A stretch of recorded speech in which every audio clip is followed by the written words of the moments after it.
Hello welcome. तो आज यह हमारा क्वेश्चन गिवन है कि prove that a square plus B square plus C square minus A B minus B C minus C a, ये हमेशा हमारा नॉन नेगेटिव होना चाहिए, ठीक है, और for all values of a b and c, ठीक है। तो यहाँ पर लिखा हुआ है नॉन नेगेटिव। तो नॉन नेगेटिव क्या होता है, पहले से समझते हैं। नॉन नेगेटिव मीन्स ऐसी वैल्यूज़ जो ज़ीरो भी हो या ज़ीरो से ग्रेटर भी हो, ठीक है। तो ज़ीरो या ज़ीरो से ग्रेटर जो भी वैल्यू होती है उसे हम नॉन नेगेटिव वैल्यूज़ बोलते हैं, ठीक। तो हमें प्रूफ करना है कि हमारा जो a square plus B square plus C square minus A B minus B C minus C a, वो क्या होना चाहिए, non negative. Non negative means इसका मतलब या तो ज़ीरो से ग्रेटर होना चाहिए या तो ज़ीरो के इक्वल, ठीक है। तो हमारा ये कंडीशन होना चाहिए, ठीक।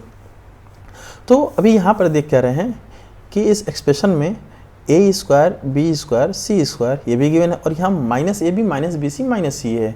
मीन्स अगर हमें एल्जेब्रिक आइडेंटिटीज़ याद हो, ठीक है, जो हमारा था कि ए प्लस बी, इसका होल स्क्वायर क्या होता है, इसका होल स्क्वायर होता है a square plus B square plus 2ab ये होता है।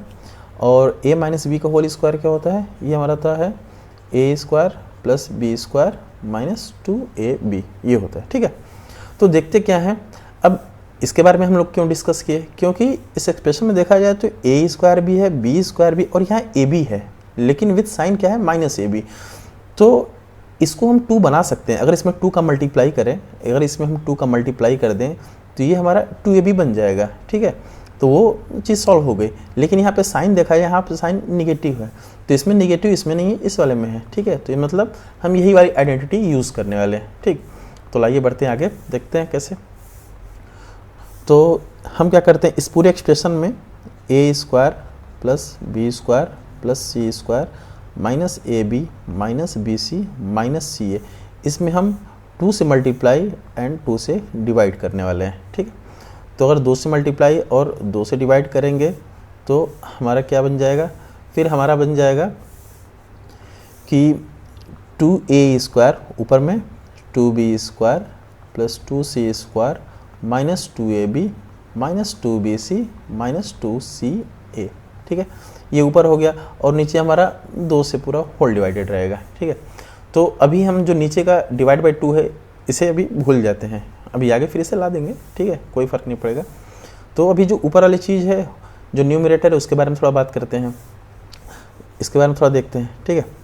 तो यहाँ पर क्या लिखा हुआ है, 2a square plus 2b square plus 2c square minus 2ab minus 2bc minus 2ca। अच्छा, तो यहाँ पर माइनस 2ab है माइनस 2bc है माइनस 2ca है। अच्छा, क्या हम इसे जो हमारा 2a स्क्वायर है, ठीक है, हमारा जो 2a स्क्वायर है, क्या इसको हम a square plus a square लिख सकते हैं, लिख सकते हैं, सिंपल सा। फिर बीच में प्लस है, ठीक है। इसे हम क्या लिख सकते हैं, इसे हम लिख सकते हैं b square plus b square, और इसे हम लिख सकते हैं, फिर बीच में प्लस है, प्लस को लिख लिए, ये हमारा हो गया c square plus c square हो गया। फिर इसे हम minus 2ab minus 2bc minus 2ca ये लिख दिए। अब देखा जाए यहाँ पर सबसे ख़ास बात क्या है कि हम क्या करते हैं, एक पेयर बनाते हैं। पेयर किस चीज़ का बना रहे हैं, स्क्वायर, एक एल्जेब्रिक आइडेंटिटी इसका। देखिए कैसे। तो अगर हम सबसे पहले अगर इसमें इस a स्क्वायर को पकड़ें और इस b स्क्वायर को पकड़ें, ठीक है, और माइनस 2ab, तो हमारा बनेगा क्या कि a square plus b square minus 2ab, ठीक। इसको हम रेड से डिनोट कर दिए, फिर प्लस, उसके बाद फिर अगर इस अगर इस b स्क्वायर को पकड़ें और c स्क्वायर को पकड़ें, ठीक है, तो हमारा क्या बन जाएगा, b square plus c square हो गया, और ये माइनस 2bc को, तो फिर माइनस 2bc ये हमारा हो गया। फिर से प्लस, उसके बाद फिर देखा जाए ब्लैक से कर देते हैं।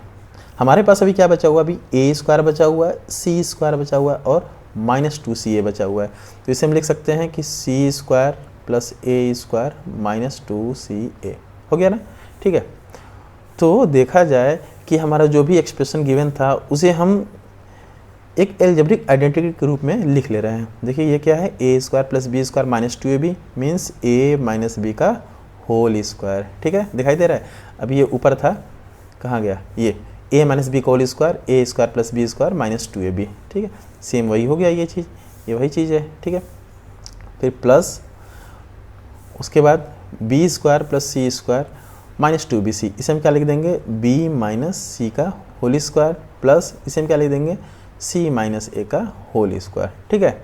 अच्छा, अभी हम ऊपर एक चीज़ छोड़ कर आए थे जो भी हमारा ये था डिनोमिनेटर वाला बाई 2, ठीक है। अब इस 2 को हम इंक्लूड कर दे रहे हैं, तो देखा जाए अब हम क्या लिख सकते हैं, तो इस तरह से हम लिख सकते हैं क्या है, इस तरह हम बोल सकते हैं कि a square plus B square plus C square minus A B minus B C minus C a, इसको हम लिख सकते हैं a माइनस बी का whole square plus b minus c का whole square plus c minus a का whole square whole divide by 2, ठीक। अब अभी इतना हो गया, उसके बाद फिर हम ये बोल सकते हैं कि जो a माइनस बी का स्क्वायर, अच्छा क्वेश्चन में हमें बोला था, क्वेश्चन में हमसे कुछ ऐसा बोला था कि ये वैल्यू हमेशा नॉन नेगेटिव होनी चाहिए for all values of a b c। इसका मतलब क्या है, यहाँ पर देख क्या लग रहा है कि a b c की चाहे कुछ भी वैल्यू रखें, ठीक है, a b c की चाहे कुछ भी वैल्यू रखें, a b c आप कुछ भी वैल्यू रखें, तो हमेशा देखा जाए अगर a माइनस बी, अगर a यदि बड़ा है b से तो a माइनस बी की वैल्यू क्या होगी, वो ग्रेटर देन 0 होगी, और अगर a लेस देन है b से तो a माइनस बी की जो वैल्यू होगी वो लेस देन 0 होगा, ये होगा ना, ठीक है। तो यहाँ पर देखा जाए कि चाहे a ग्रेटर हो b से या a स्मॉलर हो b से, ठीक है ना, यहाँ पर ये चाहे कुछ भी कंडीशन हो, लेकिन अगर इसका स्क्वायर कर दिया जाए, मीन्स अगर a माइनस बी का अगर स्क्वायर किया जाए चाहे वो ग्रेटर हो तब भी वो हमेशा ग्रेटर ही आएगा 0 से, और a माइनस बी अगर लेस देन 0 अगर इसका भी स्क्वायर करें तब भी ये क्या होगा, ग्रेटर देन 0 ही होगा। इसका मतलब ये जो भी हमारा टर्म आने वाला है ये हमेशा पॉजिटिव ही आएगा, ठीक है, क्योंकि चाहे पॉजिटिव नंबर हो चाहे नेगेटिव नंबर हो उसका स्क्वायर करेंगे तो हमेशा क्या आएगा, पॉजिटिव ही आएगा। इसी तरह ये भी पॉजिटिव आने वाला है, इसी तरह ये भी पॉजिटिव आने वाला है, ठीक है। तो देखा जाए ऊपर में सारे के सारे नंबर्स पॉजिटिव ही आने वाले हैं, और होल डिवाइड बाई 2, तो डिवाइड बाई 2 से कोई फर्क नहीं पड़ेगा, क्योंकि इस तरह हम बोल सकते हैं कि हमारा जो भी आंसर आने वाला है, ठीक है, वो हमारा क्या है, वो ग्रेटर देन 0 है। तो इस तरह हम बोल सकते हैं कि a square plus B square plus C square minus A B minus B C minus C a, ये ग्रेटर देन 0 आएगा। लेकिन अभी एक और कंडीशन बचा हुआ है, वो कंडीशन क्या है देखते हैं एक बार। जैसे क्या हो यदि इफ़ a b c अगर सब इक्वल हो तो क्या होगा, ठीक है। तो देखते हैं ऐसे केस में क्या होगा। तो अगर a b c अगर तीनों इक्वल है तो सिंपल चीज़ हम बोल सकते हैं कि हमारा जो a square plus B square plus C square minus A B minus B C minus C a, ये किसके इक्वल था, ये हमारा इक्वल था a माइनस बी के whole square plus b minus c के whole square plus c minus a इसका whole square by 2। तो अगर ये हमारा कंडीशन हो कि ए बी सी इक्वल हो, इसका मतलब a माइनस बी, तो a और b दोनों इक्वल ही हैं, अगर दोनों इक्वल होंगे तो ये 0 हो जाएगा, ऊपर वाला भी 0 हो जाएगा प्लस 0, ठीक है, तो ये आंसर 0 ही आ जाएगा। तो अगर a b c अगर इक्वल हो तो ये हमेशा क्या हो जाएगा, 0। तो इस तरह हमें पता क्या चल गया कि a square plus B square plus C square a square plus B square plus C square, इसकी वैल्यू या तो ग्रेटर देन 0 होगी या इक्वल टू 0 होगी। तो ये हमारा हो गया फाइनल कंडीशन। इसके बारे में लिख दे रहे हैं कि a square plus B square plus C square minus A B minus B C minus C A always greater than 0 और इक्वल टू 0। और ये कंडीशन किसको बता रही है, ये कंडीशन बता रही है कि हमारा ये नॉन नेगेटिव वैल्यू होल्ड करेगा, ठीक है ना, ठीक है, ओके, थैंक यू, आज के लिए इतना ही।